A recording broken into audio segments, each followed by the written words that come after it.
Não me lembro. Não me lembro mesmo.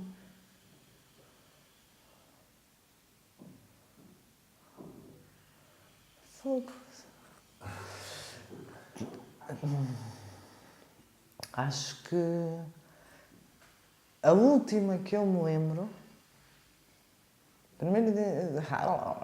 primeira experiência de internet que eu me lembro, e sei que já havia antes, não é? Mas assim, a primeira experiência que eu me lembro foi quando eu era jornalista e eu escrevia para a X e a X era repórter da X e eu lembro-me que a internet mudou a minha vida porque eu estava a fazer uma reportagem, a Laurinda Alves, na altura, que era a diretora da revista, disse-me: Ruth, escreve um artigo sobre a alegria. E eu, naquele dia, não me apetecia, apetecia-me tudo menos alegria, e fiz aquela coisa simples, que é: vais ao Google e escreves alegria. E escrevi alegria, apareceu-me Doutores da Alegria. Apareceu-me Doutores da Alegria, que são os palhaços do hospital do Brasil, e eu pensei: eu tenho que fazer isto cá. E por causa da internet e da Laurinda me pedir: escreve um artigo sobre a alegria, e eu não me apetecer, fundei com outro grupo de pessoas o Operação Nariz Vermelho em Portugal. E portanto a internet mudou a minha vida com isso. Mas já não me lembro, mas aconteceram muito mais coisas. Mas esse momento não me esquece, e foi na internet, é verdade.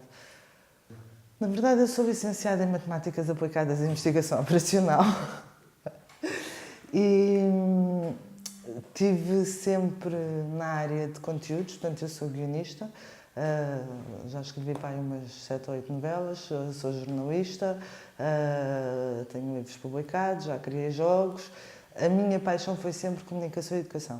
Fiz muita produção. O primeiro trabalho muito grande que eu fiz de produção foi as comemorações de Sintra, de elevação de Sintra a Património Mundial, portanto, produção imensa, era muito nova. Mas sempre a educação e a transformação sempre me pautaram a minha vida. Já não me lembro qual era a pergunta. Mas eu já sei o que é que tu me disseste. Sempre pautaram a minha vida e, portanto, eu fui sempre fazendo conteúdos com um objetivo transformador. Nessa altura, quando estava na X e nasce a Operação Nariz Vermelho, eu tinha uma tarefa...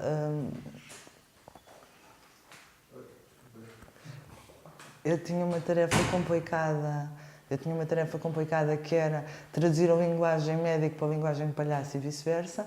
Dava muita formação a médicos e então fui fazer o curso de Psicologia. Portanto, sou também licenciada em Psicologia. Sou mãe e tenho 3 filhos e, portanto, a internet, a comunicação, para mim são ferramentas. E, naturalmente, à medida... Eu tive muitos anos a fazer conteúdos infantis juvenis, sou autora de vários programas infantis, uma autora, o Dar Gás é uma coautoria minha, fiz Signo Pés de Natal, todos os programas que marcaram a geração de muitas pessoas com quem eu trabalho agora. E nessa altura não havia internet. Nessa altura havia, naturalmente, não é? Mas não se usava.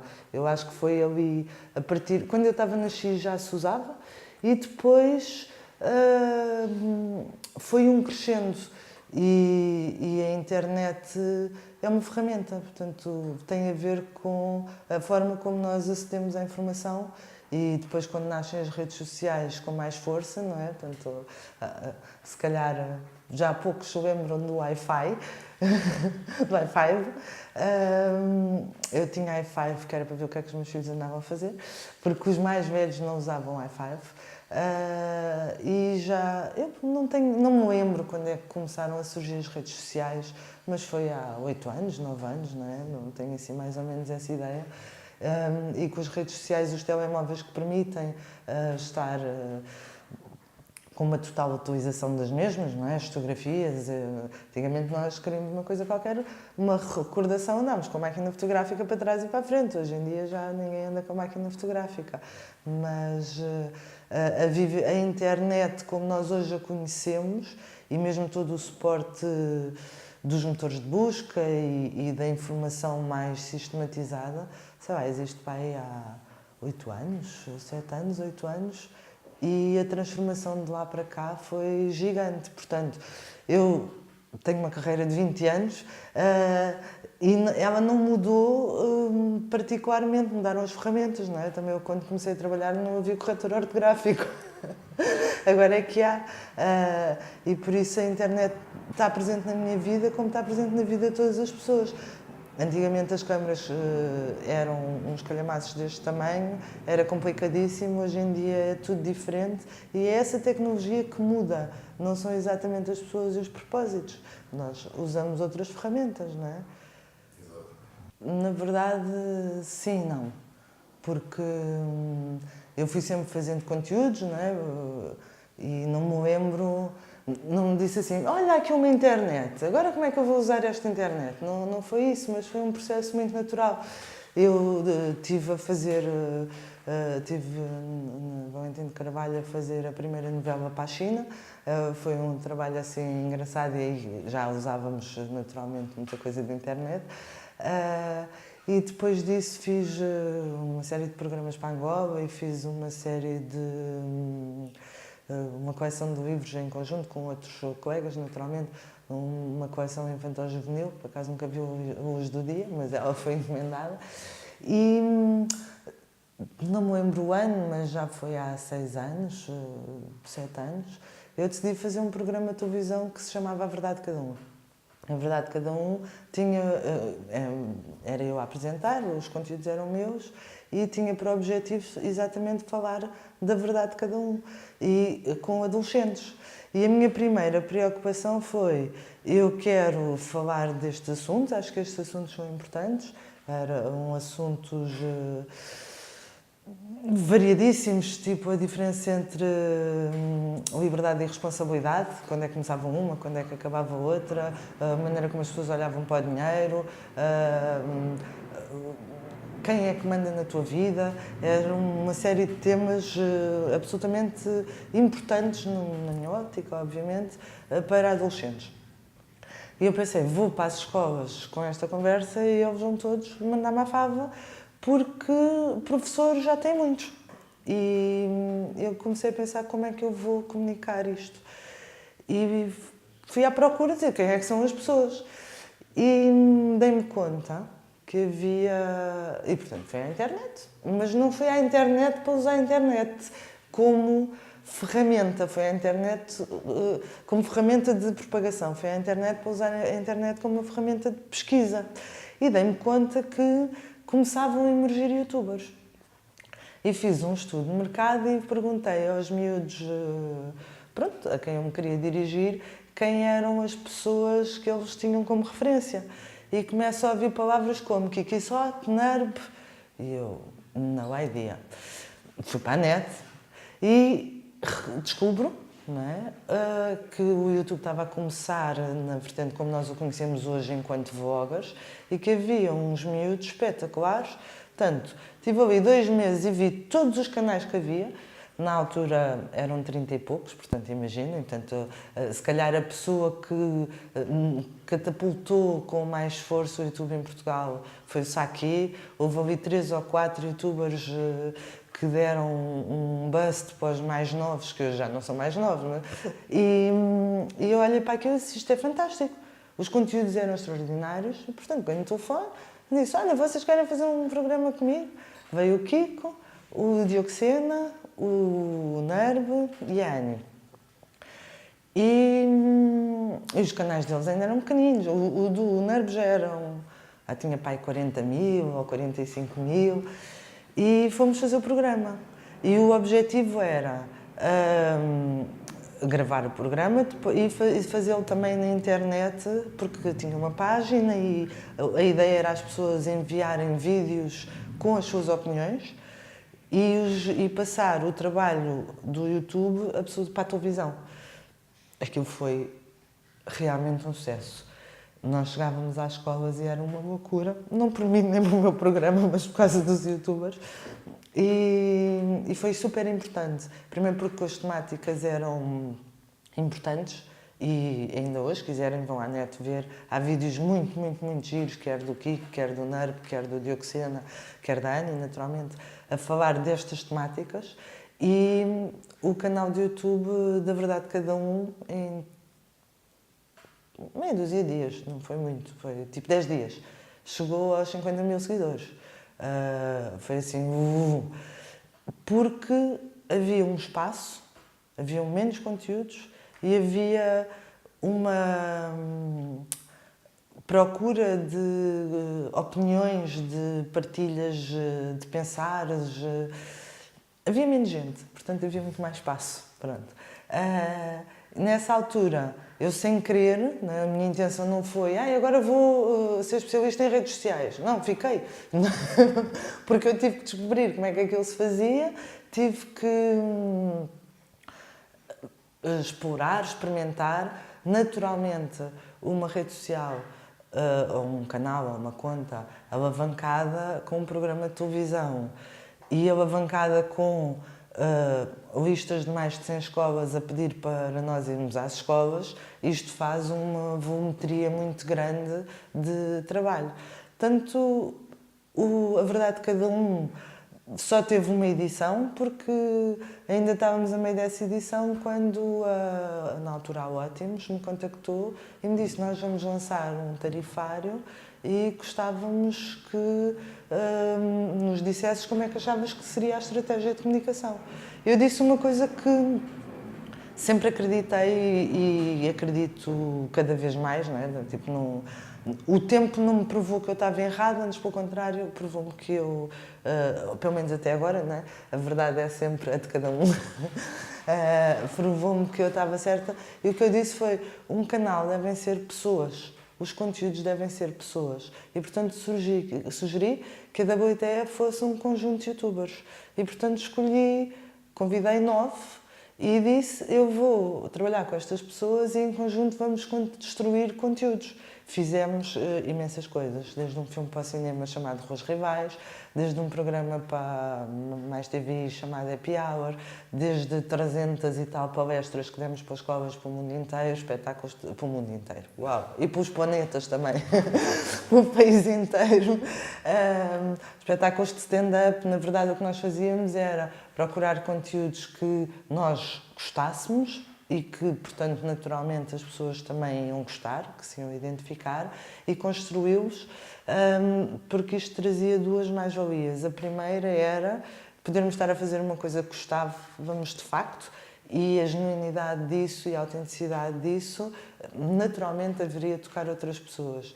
Por outro lado, era também um espaço para mostrar às pessoas que nós podemos fazer. Muitas vezes nós ficamos sentados a pensar: não, se calhar não vai dar, não, pode-se. E podia-se dizer: está bem, faziam porque tinham imenso dinheiro. Não, não tínhamos. O Rós Rivais foi feito com 20 mil euros. Foi um filme para o cinema, que ainda hoje está na lista dos 20 filmes mais vistos, e foi feito com 20 mil euros. O que é que se fez? Fizemos uma parceria com a Lusófona, pusemos uma série de pessoas em primeiro emprego, trocámos pessoas para primeiro emprego por equipamento, que eles já lá tinham, e construímos um projeto que foi um patamar imenso de aprendizagem e serviu depois como sumo para uma palestra que fizemos para muitas escolas sobre empreendedorismo.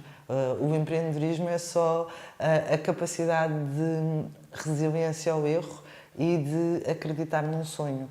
E, portanto, estou para aqui a falar há não sei quanto tempo e não estou a falar de internet. O que estou a falar é do que nós, enquanto seres humanos, conseguimos construir e do que podemos transformar, e essa é a minha experiência. Portanto, acho que cada vez mais os conteúdos são as pessoas e aquilo que elas têm para dar, das suas vivências, das suas experiências, da sua criatividade. Estão sempre a mudar, porque aquilo que ontem fazia sentido hoje já não faz, não é? Podemos ter um revivalismo de ir brincar com os legos, mas não vamos continuar a nossa vida a brincar com os legos, não é? Pronto, há ciclos. E todas as idades têm imenso para ensinar, acho que aos mais velhos e naturalmente aos mais novos. É outra coisa que eu acredito. Eu trabalho, 80% das pessoas com quem eu trabalho têm metade da minha idade. E nós temos uma sinergia forte que tem a ver com a troca entre a experiência e a visão. E isso, no meu entender e naquilo que eu acredito, é um motor turbo, porque a experiência permite que não se cometam tantos erros como quando não há experiência, e a visão do novo, pois está tudo dito, não é? É a visão do novo e naturalmente haverá de ter mais apetência do que aquilo que é antigo. E muitas vezes não é na ideia, é na forma como se faz, é no ângulo como se vê, por aí fora. A internet é uma ferramenta que não é a mesma para nós. Eu tenho 45 anos, as pessoas com quem eu trabalho têm 23, 22, 25, 27 e os miúdos de 10 anos têm uma outra visão da internet e os miúdos de 3 anos têm uma outra visão da internet. O miúdo de 3 anos chega à televisão e faz assim, porque já não lhe faz muito sentido as coisas não serem todas touchscreen. E esta consciência de que a internet, para mim, não é a mesma coisa que para uma pessoa de 20 anos, como não é a mesma coisa para uma pessoa de 10, como não é a mesma coisa para uma pessoa de 3, tem a ver com a forma como nós sabemos lidar. Eu, quando comecei a trabalhar, não via telemóvel. E quando era adolescente, era muito mais livre, porque a minha mãe não podia telefonar a saber onde é que eu estava, não é? Os meus filhos... a menos que não seja para nos chatearmos, eu sei sempre onde é que eles estão, ou mais ou menos, pronto. E a noção de viver com e sem traz-nos uma visão diferente. Quanto mais não seja, eu sei que é possível viver sem internet. Se é fixe, não acho que seja. Acho que temos imensas vantagens. Aliás, todo o mercado de trabalho mudou a partir do momento que passaram a haver computadores portáteis. Eu não podia fazer metade do que eu faço se tivesse que estar num escritório fixo. Eu, montes de vezes, trabalho seja onde for, a que horas for, de onde for, e o meu escritório está sempre ativo, é um telefone e um computador. E net, né? Pronto. E, portanto, a qualidade de vida, a qualidade da ocupação de tempo, naturalmente melhoraram muito. Mas eu sei como é que é com e sem.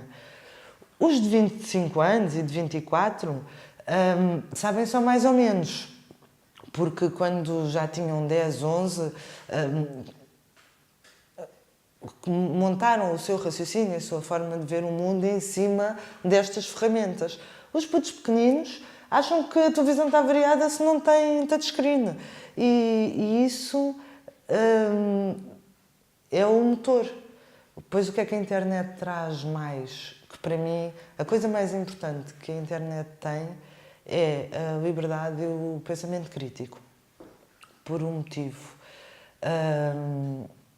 Se na Idade Média o conhecimento era uma cena que era só para alguns, e no meu tempo, nós não tínhamos acesso a milhares de coisas, era impossível. Hoje em dia, tudo o que existe está no Google. E, portanto, as pessoas, qualquer pessoa, pode olhar, pensar, com certeza há imensas coisas que são verdade e que são mentira, mas a informação estar disponível permite-nos ter um pensamento crítico, ter opiniões, pôr coisas em causa. E essa liberdade, que não deixa depois de ser uma responsabilidade também, é uma das ferramentas que eu acredito que é um motor de transformação do mundo e da humanidade. O meu propósito de vida continua a ser trabalhar a comunicação e a educação. E participo muito em muitas coisas, em muitos debates sobre educação. Eu acho que a escola, enfim, está muito longe daquilo do que deveria poder estar, mas acho que nós estamos num progresso e estamos num momento fundamental de grandes mudanças. E as pessoas dizem, porque os miúdos agora são mais imaturos. É mentira. As pessoas agora têm a liberdade de pôr em causa e dizem, eu não concordo com isso, eu não vejo isso dessa maneira. Isso obriga também as pessoas mais velhas a não serem donas da verdade. E o não ser dono da verdade obriga a pensar melhor, a assumir que há um erro ou que não viu tudo e, portanto, obriga a uma maior valorização de todos os inputs de todas as pessoas e, portanto, eu acho que a internet é uma ferramenta criada pelos seres humanos, na evolução dos seres humanos e numa evolução positiva. Agora, com certeza, que como tudo na vida, quando nós estamos a crescer, fazemos muitas asneiras, não é? E as asneiras não são asneiras, são erros que nos levam a soluções. Quanto maior é um erro, é um problema, maior é uma solução. E, portanto, a internet, como os telemóveis, como as máquinas que salvam vidas, como uma série de outras coisas, são criações humanas para o desenvolvimento humano, ainda bem que existem, e elas dependem de nós, são criadas por nós, não é um bicho estranho que chegou de não sei de onde, é a consequência da evolução humana. O que é que esta geração tem de especial? Nada. Esta geração é o fruto da anterior e da anterior e da anterior, não é? Provavelmente os meus pais criaram-me a mim com uma rigidez. Dá um exemplo muito curto. No outro dia, uma professora, uma amiga minha, estava com o filho que tinha ido à catequese. Ela nem sequer era católica. E o filho tem 10 anos. E lá a senhora catequista estava a dizer: porque Deus. Qualquer coisa, não me lembro, mas estava num sítio qualquer. E o miúdo disse: não, mas é que Deus está nas árvores. E a professora disse, a catequista disse: não está. E ele disse: está, porque a minha mãe disse que estava. E se Deus criou tudo, e Deus criou as árvores, então Deus está nas árvores. Eu jamais diria, por muito que achasse que Deus estava nas árvores, à catequista que Deus estava nas árvores, não é? A forma como a minha geração educou os seus filhos já é uma consequência de achar que havia uma série de coisas com que tinha levado, não é? Que era estúpido, quer dizer, é estúpido uma pessoa não poder dizer aquilo que acha. E a minha fez isso, a que veio antes de mim fez a mesma coisa aos mais novos e, portanto, todas as gerações são, para o bem ou para o mal, o produto das gerações antecessoras. O que é que esta geração tem? A oportunidade. Tivesse eu, né, na altura, a possibilidade de fazer o que eu quisesse, sem ninguém me chatear e dizer o que eu quisesse ao mundo. Se calhar não ia fazer nada porque eu era super tímida e achava que era uma miséria e que tipo, as qualidades tinham ficado todos para os outros. Mas é completamente diferente. É impossível comparar. Eu acho que não tem a ver com as gerações. Não tem a ver, esta geração não tem nada especial, a não ser uma consequência de todas as outras. Agora, eu não consigo imaginar como é que eu poderia ser se tivesse acesso a tanta informação e a tanta escolha. Se calhar não poderia ter educado os meus filhos assim como eu eduquei, iria educar como eles vão educar agora os filhos deles. Pronto. Voltando à pergunta, porque a tua pergunta tinha 2 temas, é o que é que esta geração de especial, que tem de especial? Nada, tem oportunidade e tem uma educação que é consequência do que existe, da informação que existe ao dispor e da forma como até hoje em dia as crianças são o centro. Os pais olham para a educação, para as crianças e para as suas necessidades, salvo tristes exceções, não é? E ali está o centro. Qual é o problema? Como é que podemos agir? No nosso tempo não era bem assim, ok? Não correu bem, vais de castigo. Não havia disléxicos, havia burros, não é? E isto faz diferença. Se calhar a minha geração é mais resiliente, porque a frustração e a consciência de uma incompreensão era um facto. E agora a frustração ou ultrapassar obstáculos é menos bem aceite porque há menos vezes em que isso tem que ser vivido. Pronto. Dito isto, esta geração tem a capacidade de falar para o mundo e ser ouvida no mundo. Boa. Porquê é que os jovens veem mais internet do que televisão? Bom, nós gostamos todos de falar nos canais onde temos mais liberdade ou onde podemos aceder e que tenham mais público, não é? Eu não vejo ninguém querer ir para um canal qualquer onde não esteja ninguém para falar, não é? As pessoas tentam mais público. Se a televisão dissesse: pessoal, podem vir todos para aqui falar, é de graça, se calhar estava tudo na televisão. O sítio onde é possível as pessoas dizerem o que acham e o que pensam é na internet, no YouTube. Em particular, porque é uma plataforma muito difundida, comercialmente é uma plataforma vencedora, é o líder de mercado, toda a gente usa aquela, portanto é o tipo de negócio onde quanto mais pessoas existem, mais pessoas querem lá estar, portanto, parabéns e tudo.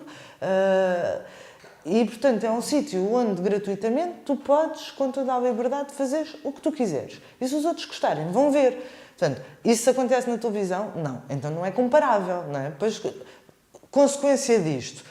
Eu quero ver miúdos da minha idade a darem puns, a porem molas no nariz. Vou à televisão. Não, que eles não estão lá. Seria razoável estarem miúdos a pôr molas no nariz e a darem puns na televisão? Mas se calhar não, porque como aquilo é para todas as pessoas, nem todas as pessoas têm os mesmos interesses. Portanto, o que é que o YouTube faz? Faz uma segmentação de conteúdos grátis para pessoas escolherem. E não preciso estar a dizer que a relevância da maior parte dos canais, se calhar, não é uma relevância de excelência, não é? Pronto, mas existe a liberdade, existe o espaço de experimentação.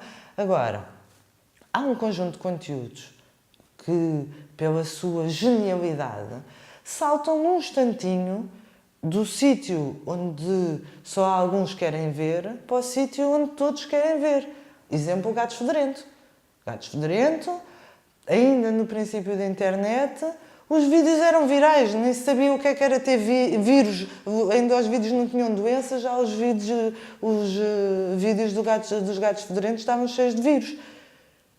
E isto tem a ver com a relevância comumente aceita de um conteúdo.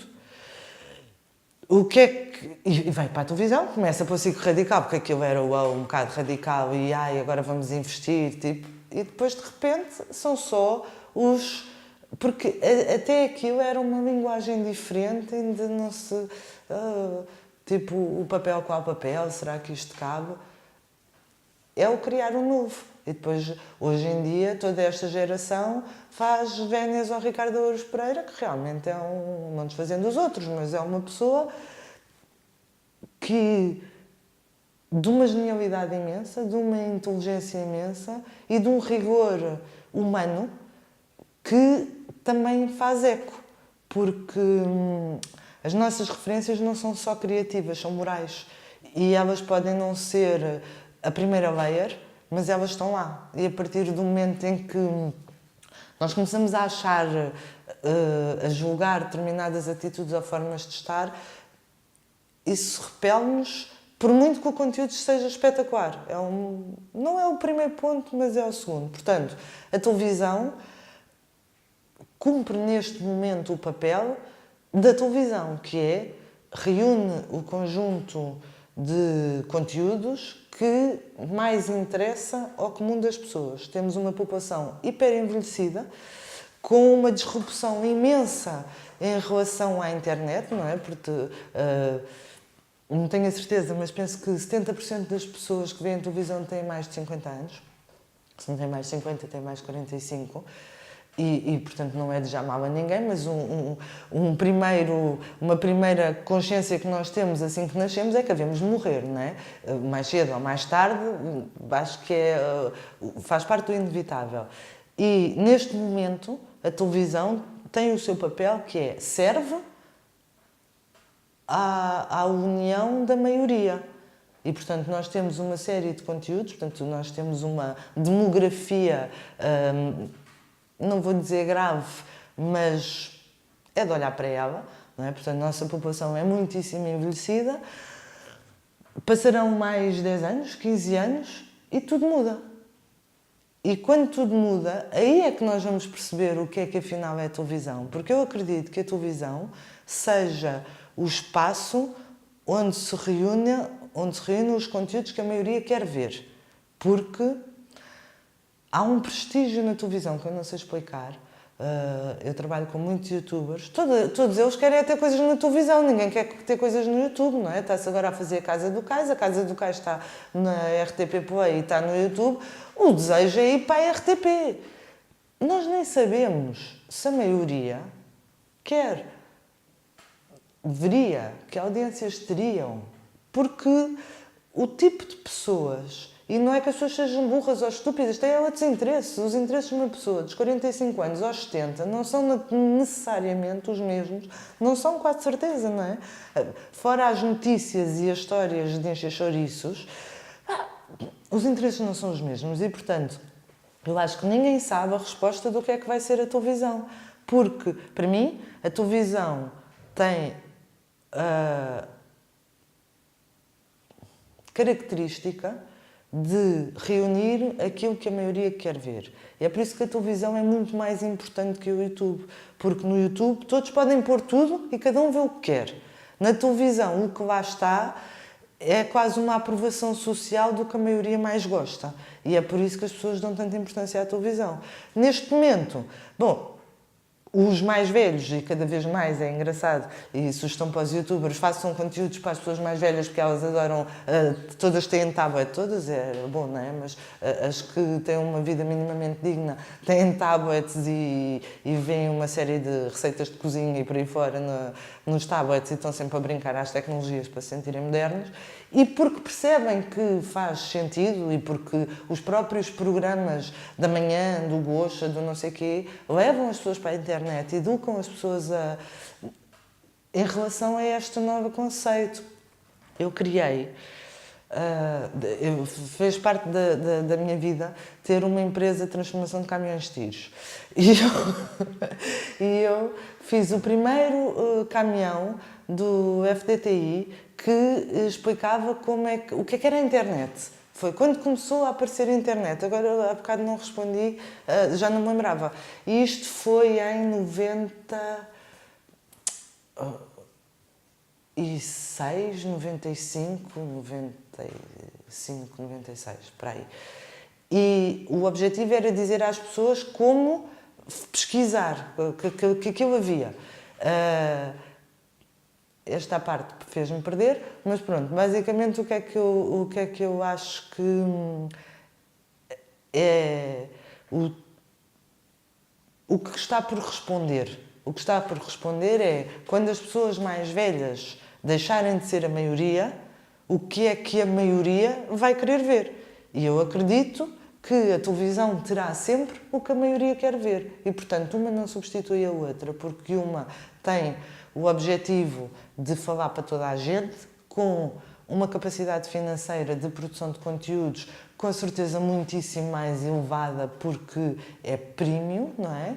E a outra tem uma capacidade de todos poderem fazer tudo. Agora, há aqui uma outra questão.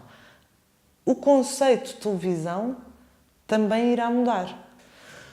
A Netflix e por aí fora, ou seja, tudo o que está no telemóvel, a forma por onde vem o mainstream, a televisão já não vai ser nunca mais, acho eu, como era no meu tempo, que nós sentávamos às 5 da tarde à espera que acabasse a telescola para ver os desenhos animados. Só havia televisão à tarde, não havia televisão de manhã, por aí fora. Portanto, a informação está de tal forma acessível que nós, se calhar, vamos poder ver televisão no micro-ondas, mas o que importa não é o objeto, o que importa é, vai sempre haver um conjunto de conteúdos que tem um investimento que é de todos, e quando eu digo que é de todos, tem a ver com o que suporta os nossos conteúdos, é a publicidade dos produtos que nós consumimos. Porque é assim a vida. Já foi inventado assim, portanto, as marcas produzem produtos, passa a redundância, precisam de os comunicar, investem dinheiro para os comunicar e esse dinheiro é investido em conteúdos. O vejo o que eu quero tem a ver com eu quero coisas de qualidade que são muito caras de ser feitas e quero-as de borla. Ok?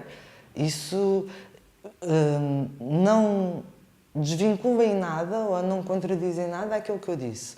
Ou seja, acho eu, na minha visão existem conteúdos que todos podem fazer e todos podem ver. Com certeza que os recursos que são necessários e o custo que é necessário para fazer um conteúdo caseiro para o YouTube, e os youtubers que, tipo o Nerb e o Diogo Sena, quer dizer, faziam com uma câmerazinha assim que nem 50 euros tinha custado. Se o som era espetacular, não, mas ninguém se importava. Mas era um conteúdo que tinha 10 minutos, 15 minutos e valia pelo que valia. As pessoas, para consumirem esses conteúdos, precisam de muito. E esses conteúdos não são internos, são cíclicos. Porque o que a maior parte das pessoas gosta de ver na televisão são ripa e tudo, não é? Filmes, séries, tudo que envolve uma produção que não está ao alcance de uma pessoa que tem uma coisa para dizer ao mundo. A janela para eu ter uma coisa para dizer ao mundo é para o mundo ver. Se muitos querem ver o que eu digo, e depois querem ver o que eu digo, deem-me lá os meios, porque daqui a bocado, se as pessoas vão começar a criticar o eu não estar a fazer bem, não é? Não ser profissional. E o YouTube tem uma escala de um porreiro e uma boa filosofia de remuneração, mas é a partir de milhões.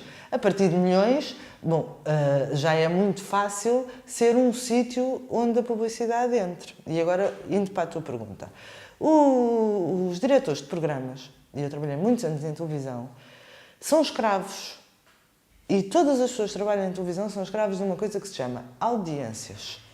E as audiências marcam o ritmo. E as audiências é a coisa mais democrática que existe, porque muito que nós possamos lamentar. E, portanto, às vezes se dizer, aqueles é que parece que escolhem o que é que a gente vai ver. Não. Eles têm uma corda em cima da cabeça, porque se não cumprem com um número suficiente de audiências, ou seja, se a sua escolha não for suficientemente criteriosa para atingir a maioria, eles estão a fazer um mau trabalho. Porque o objetivo da televisão é atingir a maioria. Se não atinge a maioria, está mal, vai para a rua, não é? Rangel, caso Rangel, um gajo inteligentíssimo, uma pessoa com uma visão extraordinária, não fizeste o Big Brother, adeus. E porque o mercado assim funciona, porque a televisão depende dos anunciantes. E os anunciantes pagam o valor que pagam para os conteúdos que forem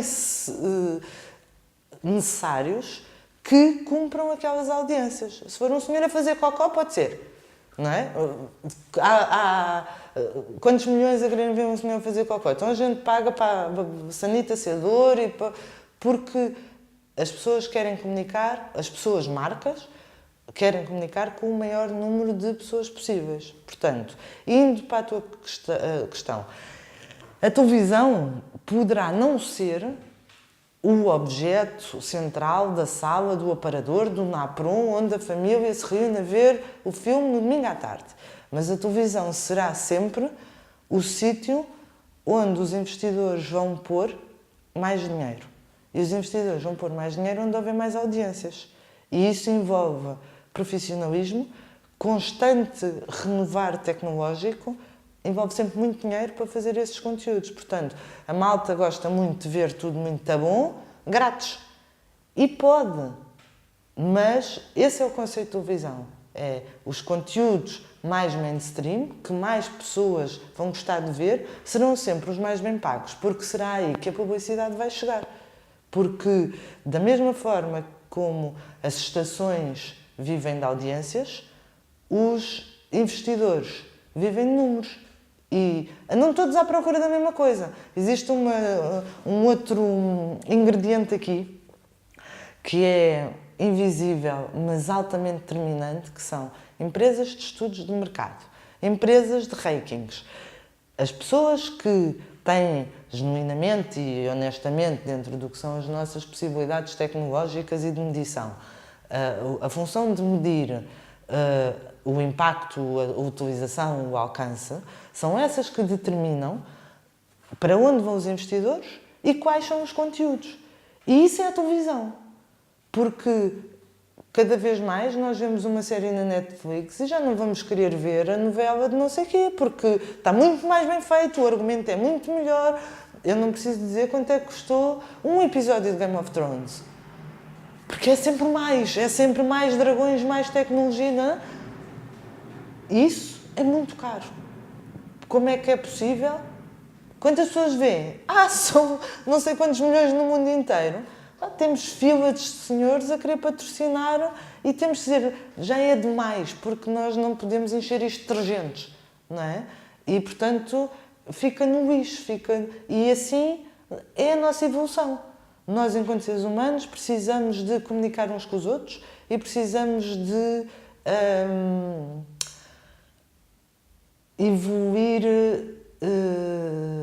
naquilo que é o nosso entretenimento, que é sempre muito mais pautado pelo qual é o nosso nível de consciência. Hoje em dia, a maior parte das séries de desenhos animados são extraordinárias. Uma pessoa vê o Adventure Time e fica louca, porque aquilo é de um nível de consciência. Já não há cá o Bic Bic, que era um coiote a correr atrás de um papagaio, não lembro qual era, que era muito giro, mas o bicho passava a vida a levar com uma pedra na cabeça e era a história. É outra coisa, não é? Enquanto nós vamos evoluindo enquanto seres humanos, os nossos critérios, a necessidade de preservarmos a natureza, de preservarmos o planeta, de respeitarmos todas as raças, não posso ficar aqui eternamente, isso vai sendo espelhado nos nossos conteúdos. E isso autoeduca-nos, os nossos universos, os nossos imaginários. Antes do Harry Potter e depois do Harry Potter, são duas eras. Já tinha havido há muito tempo uma coisa chamada O Senhor dos Anéis, mas foi bem muito cedo, não deu para fazer em televisão, nem noutro formato. Veio a seguir ao Harry Potter, porque depois do Harry Potter, espera aí, então aquele Tolkien que até tinha lá um Hobbit que valia a pena, não é? E assim nós vamos. E, portanto, os conteúdos, nós, enquanto consumidores, queremos o melhor. Onde é que eles estão é onde nós os vamos ver. De borla, se faz favor, com a maior mobilidade necessária, porque se eu posso estar no meu quarto, na cama, no autocarro, no avião, a ver, não vou estar na sala onde está o meu pai, a minha mãe e a minha irmã, cada um a querer ver uma coisa, não é? Porque há muitas opções. Também não quero escolher uma data de coisas, quero saber os sítios onde está aquilo que eu gosto. Mas depois existe o fator novidade, e por isso existem as sugestões, e por isso existem os motores de buscas, e por isso... Mas há um ponto do qual eu acho que é impossível fugir, que é a televisão é o conjunto de conteúdos que a maioria quer ver. Esses conteúdos estarão sempre identificados pelos seus ratings e quem os identifica são os investidores porque eles querem comunicar num sítio onde esteja o maior número de gente possível. E aí há dinheiro. E, portanto, o nosso trabalho, e o YouTube aqui traz uma coisa extraordinária, é que cada um tem a possibilidade e o direito de dizer ao mundo tudo o que é que tem para dizer. Se aquilo depois faz muito buzz, provavelmente vai ter investimento. E essa é a diferença de hoje para os nossos tempos, porque eu não tinha, não é? Eu podia querer inventar um programa de televisão e aqui, bater à porta da RTP para perguntar, olha, vejam lá, em lado nunca, não havia suporte para ver, não é? Tenho aqui uma ideia, não existia. Mas isto faz parte da evolução, como também deixou de haver poço e passou a haver água canalizada, não é assim uma cena do fim do mundo, fomos nós que construímos. Agora esta discussão, é melhor na net, é melhor onde tiver mais qualidade, for mais acessível, quanto maior melhor. Portanto, nós vemos assim, mas queremos 4K, ok? Para ver uma coisa assim. E de graça. E esse de graça é o que faz com que os investidores sejam os patronos dos conteúdos. Eu sou licenciada em matemática, certo? Estatística, a primeira definição de estatística, importante a reteres, é se eu comer um frango e tu não comes nenhum, comemos em média meio frango cada um. E todos os estudos audiométricos padecem desta gentileza. Não é? Mas, isso é um ponto. Outro ponto é, nós também temos a capacidade de os inverter e interpretar conforme nos dá mais jeito. Uma característica humana. Mas há um ponto limite que é, também como seres humanos, precisamos de segurança.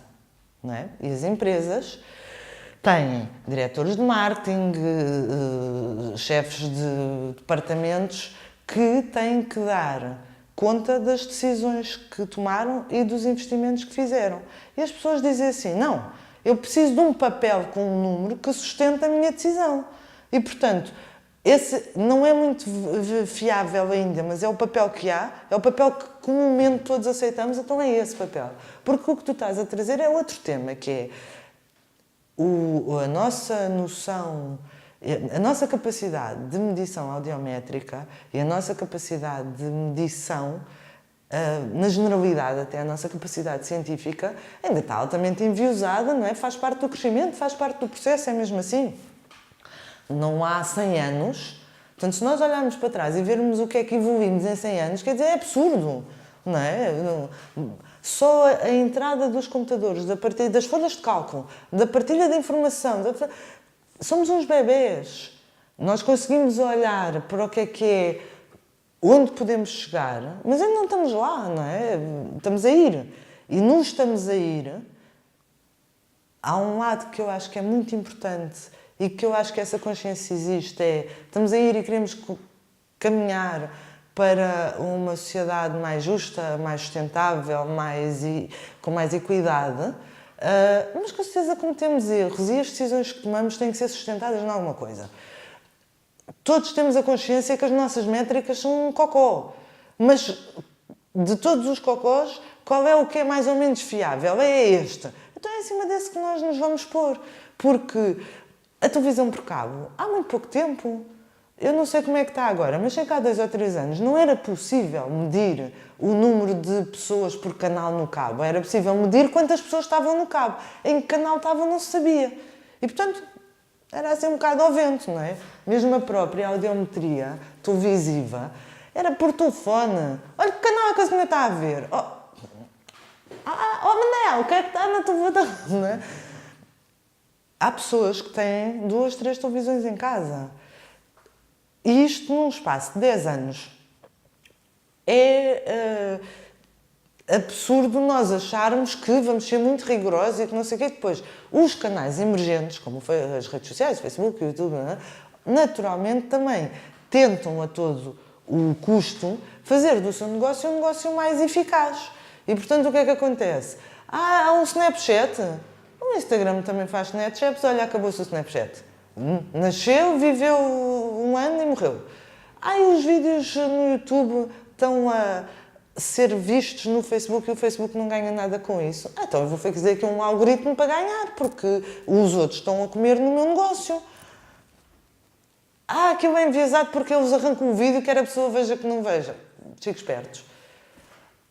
E aquela métrica é verdadeira. É enviesada, mas está dentro do âmbito. Eu disse a verdade, aquilo é verdade. Sim, não é bem. É mais ou menos. E assim nós vamos. E o rigor do consumidor indica-nos o caminho dos conteúdos que vamos ver, na qualidade, na sua construção, na forma. E para onde vão os consumidores? Vão os anunciantes. E onde vão os anunciantes? Vão os produtores de conteúdos. E a televisão é isso. Só. Eu acho que cada exemplo específico não serve para nada. Mas se queres saber, por curiosidade, os meus filhos têm 22, 23 e 27 anos.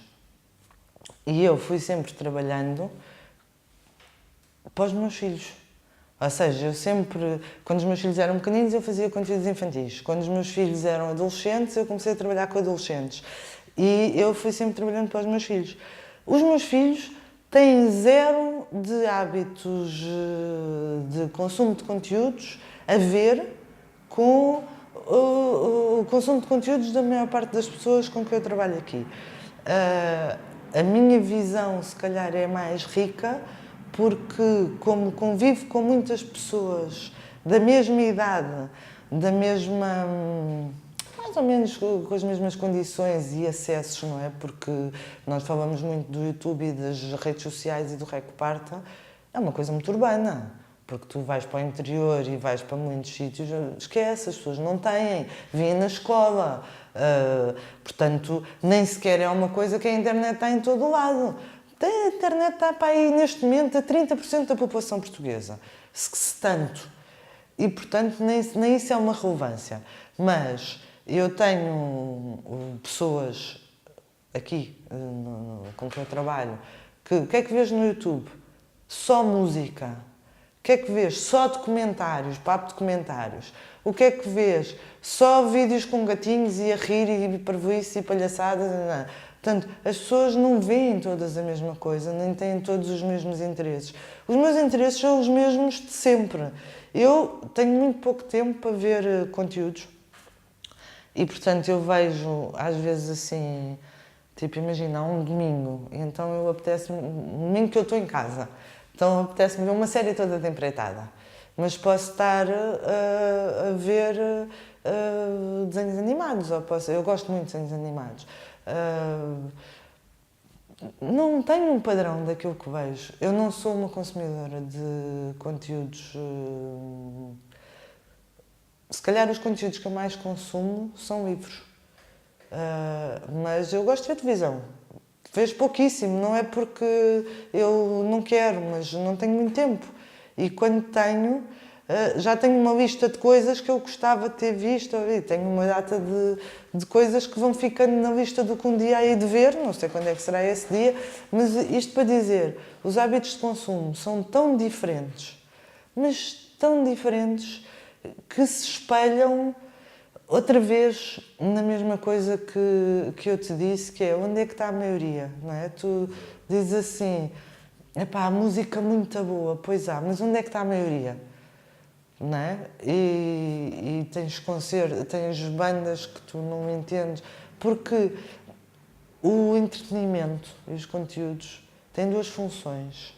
Tem a função de entreter e tem a função de te alimentar. E há muitas pessoas que utilizam o entretenimento para limpar a cabeça. Eis o motivo pelo qual as telenovelas são um ótimo paliativo, não é? Porque a telenovela não é uma coisa para tu pensares, é uma coisa para tu não pensares, estás a ver? E eu gosto imenso de fazer conteúdos para pensar, mas já escrevi uma série de telenovelas. E é muito engraçado, quando eu estou a escrever telenovelas, tu envolves-te com aquilo. Porque aquelas pessoas passam a ser... é uma espécie de uns novos amigos que tu queres descobrir. Agora, se aquilo é muito interessante, não é. Não, aliás, até não tem interesse nenhum. Mas tem uma função. Eu, quando era miúda, tipo aí com 13 anos, 14 anos, eu sou uma leitora compulsiva. E não havia muitos livros na minha casa, quer dizer, também não havia assim pouquinhos, mas eu li-os todos. E depois de já ter lido as coleções do Reader's Digest, todas, porque o meu pai tinha uma coleção tipo assim gigante das coleções do Reader's Digest, eu tinha mesmo a necessidade, portanto eu recorri aos alfarrabistas, que é uma coisa que já não há lá, pá, em meia dúzia deles.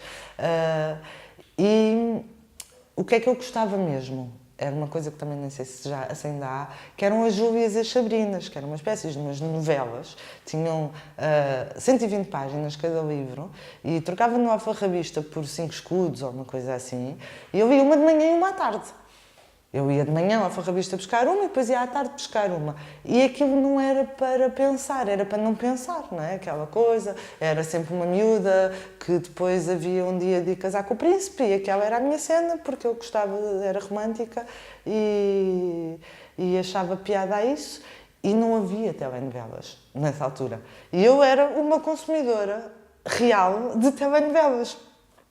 E se eu gostava de ler uma série de outros livros, gostava, mas também gostava de... Eu, nas férias, passava montes de tempo naquela palhaçada. Eram uns livros bons para levar para a praia, para não me estragasse, também me fazia mal, porque eu não gostava para nada, e aquilo entretinha-me. E, portanto, existem uma série de conteúdos que são absolutamente para não pensar, que é uma necessidade que o ser humano também tem. Não é? Há alturas que tu não queres, tu não vais ver um filme altamente complexo, cheio de layers e não sei o quê, quando estás super cansado, porque é um desperdício, não é? Porque não vais apanhar aquilo, mas isto para dizer que tens inúmeros conteúdos que têm a ver com os interesses e com os gostos das pessoas e não é porque as pessoas são da mesma idade que veem as mesmas coisas, não é? Pronto. Mas é outra vez porque podes. Não é? E exatamente a televisão volta a fazer a mesma coisa, que é acompanhar. não é? Porque tu podes ver Antigamente, não há muitos anos, há 5 anos, 6 anos, havia um site que acho de lembrar, que era o Arestuga, não é? Onde estavam todos os filmes. E tu podias ver todos os filmes. Muitas vezes eles tinham acabado de sair do cinema de borla. E ligavas o computador à televisão e vias. É justo? É zero justo. Porque alguém tem que pagar o conteúdo que tu vês. Porque senão alguém vai ter prejuízo. E no fundo, em última instância, tu é que o pagas. Porque se tu usas a pasta de dentes Colgate, o detergente Ajax e a fibra óptica da Vodafone, há uma parte do produto que tu pagas para a comunicação do mesmo, para te convencerem a comprar aquele e não outro. E esse pagamento é feito por ti, é feito por todos e vai terminar no produto que tu estás a consumir. O que não faz sentido é tu pagares 2 vezes, não é? Isto é nós vamos construindo equilíbrios de sustentabilidade. Portanto, não é possível um Arestuga, porque eu faço um filme, custa-me uma fortuna, porque se eu não gastar, e mesmo que eu seja muito poupadinha, custa-me caro. E quer dizer, depois as pessoas gostam, custa-me caro porque eu faço porque as pessoas gostam muito. As pessoas gostam muito, mas ninguém paga. Opa, eu não posso fazer o segundo, é impossível. E vou ficar a dever uma data de gente, vou ficar mal vista, nunca mais faço, não é? E, portanto, os conteúdos têm que ser pagos. E o investimento nos conteúdos advém desta coisa extraordinária que é a liberdade e a partilha e a cooperação de cada um paga aquilo que vê. Tens uma série disponível. Há séries que é mesmo giro ver todas seguidas, porque estás ali envolvido naquilo. Começou a haver na net pirateado. Não funciona. Então começou a haver coisas como a Netflix ou sites onde tu te inscreves e não sei o quê e tens as séries, uns com legendas, outros sem legendas. Alguém teve o trabalho de fazer aquelas legendas, não é? Tudo aquilo é trabalho, é dinheiro, é tecnologia. A televisão percebe, mas atenção, porque eu posso ter aqui o mesmo que os outros também têm. Então vou fazer esse negócio. Não é? Porque aquilo que vai sempre ditar o ouro são os conteúdos. E os conteúdos é que mexem todo o mercado. Mexem a publicidade, mexem os espectadores, mexem as produtoras, mexem as estações emissoras. Os conteúdos é que mexem, não é? É o produto. E, portanto, quem os faz